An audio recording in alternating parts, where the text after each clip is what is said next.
Eto, kakapasok lang, galing mismo sa Supreme Court. Francis Leo Marcos, pinagpapaliwanag bakit hindi ma-cite in contempt sa korte dahil po dyan sa pag-withdraw niya sa 2025 election. Sabi ng iba, bakit hindi ba pwedeng mag-withdraw? May valid reason dapat. Kasi yung dahilan niya sa Comelec nakaraan, kayabangan lang yun. Sasabihin niya, nag-withdraw siya para hindi gumastos ng malaking pera yung gobyerno. Gumastos na nga eh.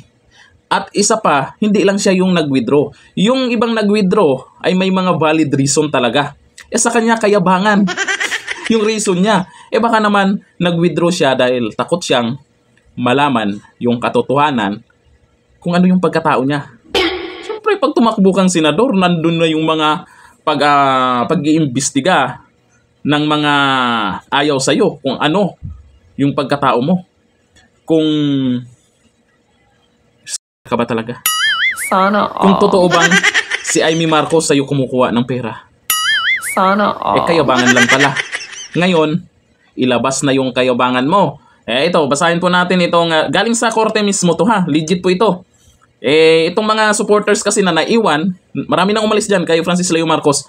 Yung mga naiwan, hindi nila kayang ipagtangkol dito si Norman Mangusin. Kasi yung naiwan sa kanya, mga nay.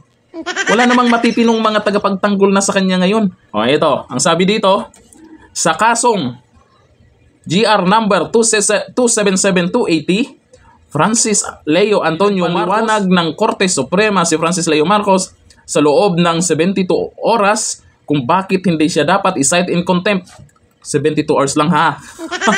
Para sa mga aksyon niya na maaaring magdulot ng kasiraan o kawalan ng respeto sa mga proseso ng korte.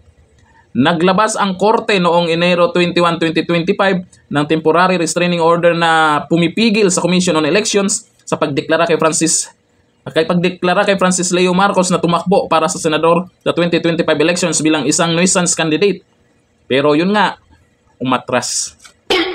Diyan po, nakikita po natin kung ano po yung mga dahilan niya. Pero hindi yan naaamin eh.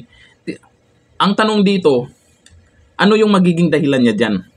Kasi yung sinasabi po kasi niya na, mukhang ano lang yun eh. Kayabangan lang yun eh. Para lumalabas na bayani siya, na para yung gobyerno, hindi gumastos. Concern siya doon sa gagastusin. Ang naniniwala lang doon sa sinasabi niya, yung mga nauuto pa niya. Sa totoo lang yan, kung sino yung mga nakakilala dyan kay Norman Mangusin, hindi talaga pwedeng tumakbong senador yan. Unang-una, yung issue tungkol sa kaso niya, human trafficking at iba pa. Kakalkalin nyo ng ayaw sa kanya. Kakalkalin nyo ng mga nabiktima niya. Marami siyang nabiktima. Maraming mga nagreklamo. Tapos yung mga pinagyayabang niya na itong mga Marcos, Bongbong Marcos, Amy Marcos, ay sa kanya kumukuha ng pera. Pinagyabang niya yun dati pa.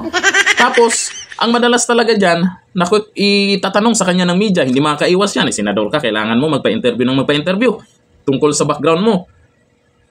Pipilitin yan paaminin kung kamag-anak ba talaga ng mga Marcos.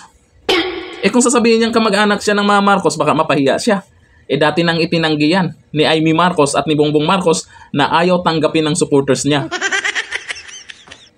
Pero hanggang ngayon, sa mga naniniwala sa kanya, paniwalang-paniwala pa rin na Marcos yan. Nako. Yun nga lang, dagdag ito sa problema mo. Nananahimik na nga sa social media, ito namang korte, pinagpapaliwanag siya.